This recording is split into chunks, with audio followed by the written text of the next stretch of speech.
Hey, thanks for joining us again. Welcome to the Trucking Risk and Insurance Podcast with your co-hosts, Chris Harris and John Farquhar. Today, we're going to talk about some hot stuff coming down the pipe here right now. So, Driver Inc, ELDs, hot items. There's no doubt about that. So anyway, come along, join us while we jibber jab about what's happening in today's industry. Hey, Chris, how you doing? Jibber jab. Jibber jab, buddy, jibber jab. And in case our audience is wondering, those who are watching us, yes, we have our poppies on. This happens to be February the 11th. November the 11th. Sorry, yeah. If it's February, there better be more snow on the ground now than that. Yeah, we'll go with November 11th. That would be a good day. Exactly. So, Johnny, we are talking about ELDs. We are talking. Which topic do you want to tackle first? Let's start with ELDs. I think you started that. Let's go with that. I think that'll be fun. All right. ELDs it is. ELDs. And let me just find here. So for those that may be tuning in and new, ELD stands for electronic logging device. So it's a means to electronically record your hours of service, your hours of work. Well, and look at that. I bring up the screen and I'm on the screen, but where's my co-host? Oh, well, I walked over here to get a drink. Yeah, I guess. What prompted this was an article in TruckNews, which I found to be very interesting. So now we'll come back to here where Johnny can be on the screen too. Yep. John, we tested this before I hit record. We did. Where did you go? We did. Who knows? Even my wife says I show up mysteriously some days. So the ELDs are, in Ontario at least, are going to be January the 1st of 23. Correct. That you can now get a ticket. Yes. So how about, go ahead. I was just going to say, so the law has actually been in effect since last year. Okay. Right.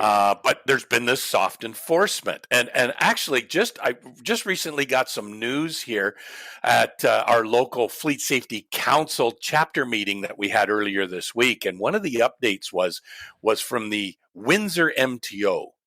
And these guys have been chomping at the bit to lay fines for a very long time, but their hands have been tied due to this soft enforcement. And they had rhymed off a number of items, and I'm not going to rhyme them off. I can't remember off the top of my head, but there was illicit use of the device, and they knew it was happening, but they could not charge the drivers because of soft enforcement. So all they could tell them was... Give me an example. What do you mean by illicit? They were driving on personal conveyance time. I tell you. They were operating the device in off-duty or on-duty mode and not drive time. They were forcing the device out. Operating with a device that was not compliant with the Canadian federal regulations. Okay, but if they were operating in and not on duty, not in drive time, why couldn't they lay a charge? That's logbook falsification. Well, they were able to do that, but it's the device they want to hit them with. It's the device they want to hit. So they can't they can lay an hours of service charge. Sorry, I didn't clarify that. But it's the ELD device that they really want to force out, because it's like, you're not using a legal device. We want to slap you. And unfortunately, they can't put them out of service because they can't enforce that right now. So yeah. My question is, what devices are legal? Well, that's interesting. We have 55 on the list from Transport Canada. And of those 55, there are 20 vendors providing those 55 devices. So really, it's not a whole lot of vendors. 20? That's less than 24 vendors. And many of them have multiple devices, because some of them are used on your Android device or your Apple device. So they need to have multiples. There, and I fixed it, Johnny. Look at that. I'm here. So we've got lots of vendors, and the big guys that we've always talked about. When were they going to show up on the list? Well, they're here. Yeah. They're here. And to highlight what John just said, there are 55 devices approved, but not 55 manufacturers. And I'll Right. just Fleet Complete is a great example. They've got Yep. 1, 2, 3, I think, four 4. different things approved. Yep. This is a list, and I'll put this in the show notes down below, this link to Transport Canada, because Ontario has been very clear, and I think most provinces are as well, saying that they are using the exact same list that Transport Canada has approved. Yep. So Correct. certainly Ontario is, and we are the largest trucking province. So that's fine. Most of you will be covered by that. And as John said, look at, there's 6 pages of, and we'll just go to the last page here, Trimble's there, and, a lot of different manufacturers are here. The big boys are now here. Yep. Exactly. So now the one thing that I was, while we're talking about this, that PMTC had said, and just go to this very quickly. Yes, this is important. Go ahead. Well, you need to confirm model number and software version. You can't just go, oh, I'll get the Trimble device. That'll work good. I'll get their version of it and whatnot. No. You have to confirm the model number and the software version, because these guys have multiple model numbers, multiple software versions, because maybe they're in the US as well. Well, in the US, there isn't the third-party certification as there is here in Canada. So you need to go by what device and what software version is approved by Canada. Now, I expect that list will probably grow with other models and versions, but right now, we've got 55 that are approved and ready to go for January 1, 2023. Yeah, and, here we are, almost the middle of November. So if you are a carrier that has not selected your device yet, I would get shaken. Because, well, and good luck, because a lot of them, if you're looking to put a device in the truck, a lot of these suppliers don't have supply. Their focus has been existing clientele and making sure they're up to snuff.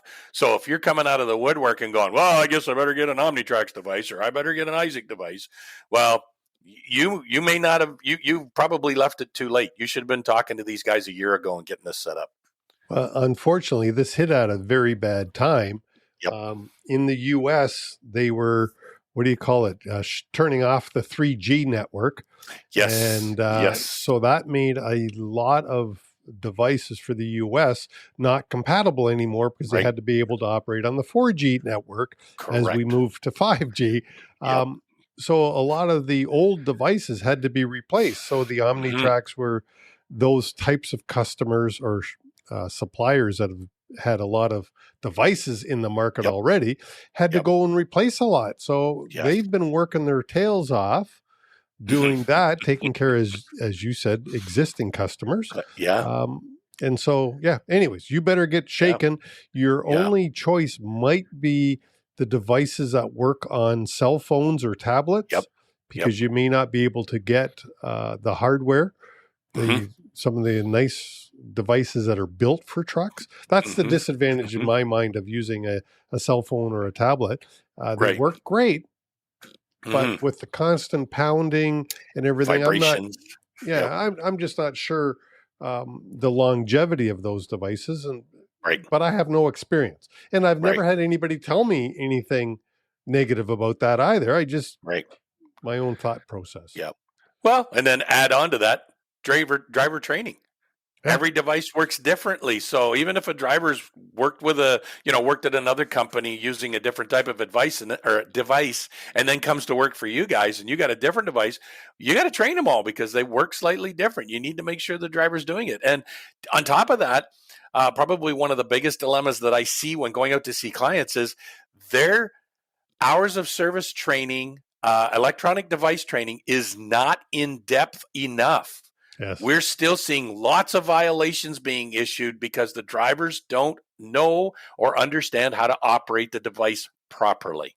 So this is causing a lot of grief with your carrier profiles. Silly things like, did you know you have to be able to hand the device out the door?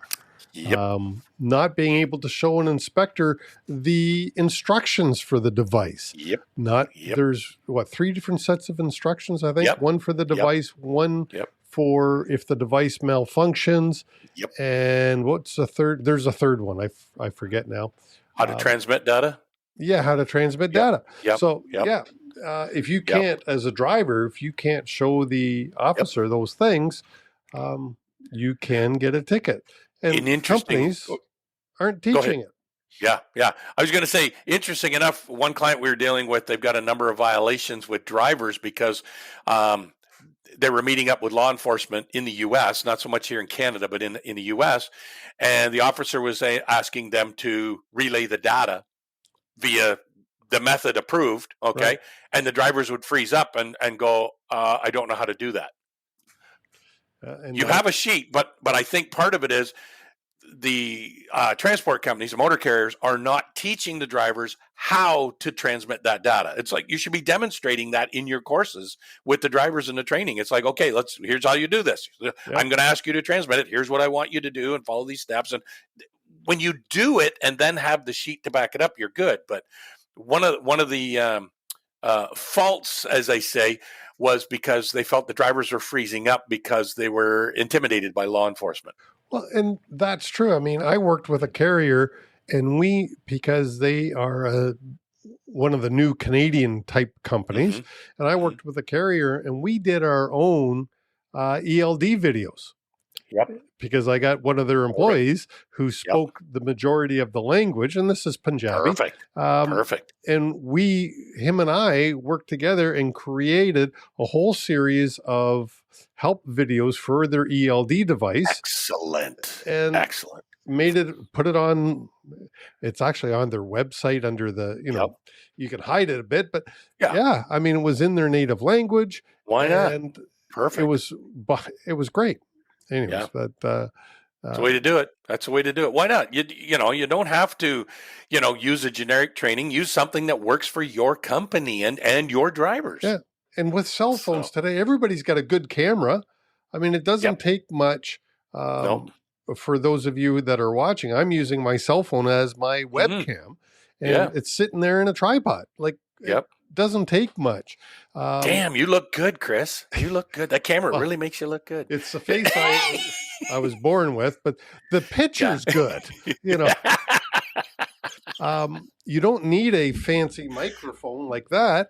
You can buy a lapel mic for like $50. And so you've got a free cell phone or your cell phone and a $50 mic. You can make great how-to videos.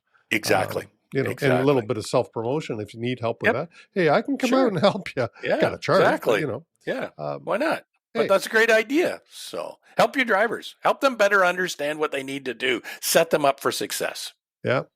That what we wanted to talk about? Oh, last thing about, let's go back to this, and we'll wrap up the ELD portion by me switching to this screen. Here we go. Oh, no, I didn't want to. I want to bring you back on. Hey, there we go. I got to hit the right button.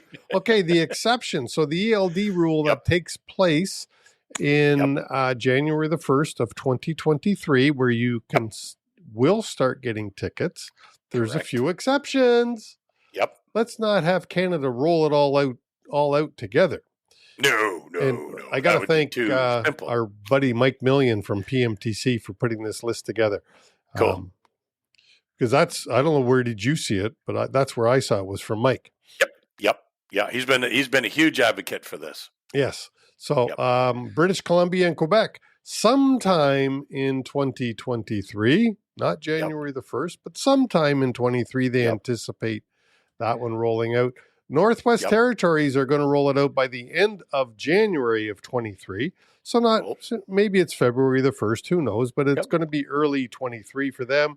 Alberta and Saskatchewan, what's happening out there, Johnny? Do you know? At this point in time, they're not looking to put in any legislation or regulations with ELDs in their provinces. And I actually read an article, it was a while ago now, and I hope they're changing their mind. But the government in Saskatchewan said, we're quite happy with paper. And I know that Saskatchewan Trucking Association is dead set against that. They want to move forward. They want to get in with the times. So, but yeah, those two provinces are, they haven't made any decisions at all yet.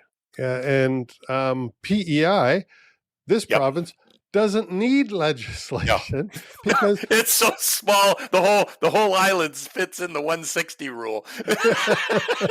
Which when I first read that, I went, "What? That doesn't." And then I thought about it. I went, "Well, yeah, it does make sense. They're all 160 kilometer exempt." So exactly. It was kind of, in my mind, humorous, but hey. So, all right, let's change to subject number 2. I think we beat the heck out of. Oh, this is a good one. Yes. I didn't swear, but we beat the heck out of ELDs. Get ready for your ELDs. If you need help selecting an ELD provider, reach out to John or I. We can answer some questions. And of course, our contact info is in the show notes down below. And there's some good providers out there. And everybody on that list, refer to that list to find a provider if you haven't already. Yeah. So. Driver Inc. Since we're sharing the screen here, never ending.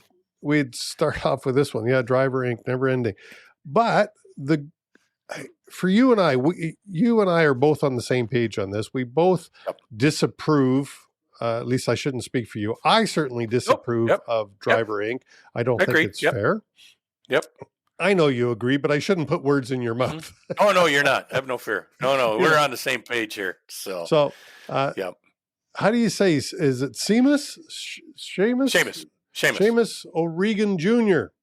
Our federal transport minister came out and said, we're going after the trucking companies that don't give truckers their rightful benefits. And I want to, at this point, just remind truck drivers that as of, is it January?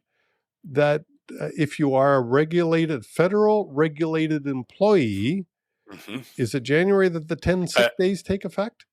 End of December, they say. End of December. Okay. So if you are a federally regulated employee, and I stress that part, you are eligible for 10 paid sick days. Yeah. Well, a Driver Inc. fella doesn't get that benefit. No. But there's some other benefits that a lot of these drivers don't seem to realize either. As an employee versus a subcontractor or a Driver Inc. driver, you're missing out on a ton of benefits. So, your Canada Pension Plan, CPP, everybody's required to contribute to that program, for future opportunities that, when I retire, I'm going to collect a benefit of sorts. Well, your employer is required by law to equal that CPP benefit that comes off your pay. Well, if you're doing the Driver Inc. model, guess what? Your employer is not your employer, and they're not contributing. So you're getting stuck paying that all on your own. Well, if they're paying it, John. Well, if they're paying, So, Revenue Canada is going to get their bite out of it at the end of, when it comes tax time anyway. But how much are you paying? You're probably not paying your fair share, so it's not going to do you any good when you decide to retire. John, it's my belief that there are many Driver Inc. drivers out there who do not follow the law. Oh, I agree 100%. I agree 100%. Their submissions to CRA, if they are there, are not what they should be. Anyways, for a number of different reasons, I don't agree with the Driver Inc. model. The drivers don't have the protection from not at all. I mean, I know one Driver Inc. company that if you have a crash, the $5,000 deductible is yours. Yes, and that's illegal. Well, it's not illegal if you're Driver Inc. because as an employee, business to business. But right. I mean, there are so many reasons I'm against Driver Inc. Well, and Driver Inc. doesn't make the kind of revenue to be able to pay for a $5,000 deductible or more, and that's not fair. It's as an employee, you have those protections to say, no, you cannot touch my paycheck. You cannot deduct things from my paycheck. And interesting enough, a lot of drivers don't realize this. Usually after maybe a crash or a violation or something like that, they may get terminated as a Driver Inc. driver. They just very easily poof, there's a curb. Well, under federal law, you cannot be terminated without just cause as an employee. So there's a protection there. you have rights to go back against that employer if you've been wrongfully terminated. Yep. If what happens if you're out of work? Like what if you get stuck and you go, okay, well, I just got laid off from my job because the company, got rid of 10 trucks and I was one of those guys and I can't find another job for a couple of months. As we head into a recession? Yes, sir. And that's what's going to happen. So, now all of a sudden you've got no job, you got no income. And you got no EI. Exactly. So if you're paying for your employment insurance and your employer was paying their share as well, you would be able to go, hey, I'm out of a job. I can't find a job. There's no work right now. Let's take and collect some unemployment. Yeah. Yeah. Oh, and John, you froze there, but as soon as you come back, I will welcome you back. Hopefully it's not a permanent thing. I just wanted to hit on this, that our friend Mike McCarron doesn't believe the fine, if you are caught by the federal government, that they are supposed to be enforcing now, is $250,000. Hey, and there we go. Hey, you're back. So sorry, lost you. Is $250,000. Mike McCarron, for one, says that's not enough because some of these bigger companies that are heavily into the Driver Inc model, and I'm thinking of one that is rumored to have 3,000 drivers that are in the Driver Inc model. $250,000 is not a deterrent if they were to get that fine every year. Oh, yeah. No, it'd be easier to pay the fine than it would be what they should be paying. Yeah, so I just wanted to highlight that at least one person says that's not enough. Perhaps it should be a scaled fine, based on revenue or size of the trucking company. Because a $250,000 fine to a 25 truck account would be devastating. Yes, exactly. And put them out of business. Yep. But to some of the larger fleets that we have here in Canada, it would just be a cost of doing business, I think, is not to put words into Mike's mouth, but I think that's what Mike means. Yep. Exactly. Agreed. So Driver Inc, they are supposed to be cracking down in 23. How long ago did we have an episode that we talked 100% about Driver Inc, and we said the same thing, and it's got to be about a year ago, I got to think. Yes. Yeah, I would agree. Yeah, I think it was about that time. And nothing's happened in the past year to make me think anything's changed. There's been a couple of investigations or audits, I guess you could say, but nothing big. They talked about naming names and talking about the fines that were being laid, and I haven't seen anything publicly announced or anything along that line. So no, I'm not. I mean, I've heard rumors that some companies have been audited, but I haven't heard of any fines. I haven't heard of a company being audited by CRA. What I have heard is WSIB going. WSIB, yes. So that's only in Ontario. And many of the Driver Inc companies do comply with WSIB laws. Right. So, which again is why you Driver Inc then. But, and for the drivers out there, by the way, your company is supposed to, if you are Driver Inc, supposed to issue a T4A slip. Correct. But many companies don't do that either. No.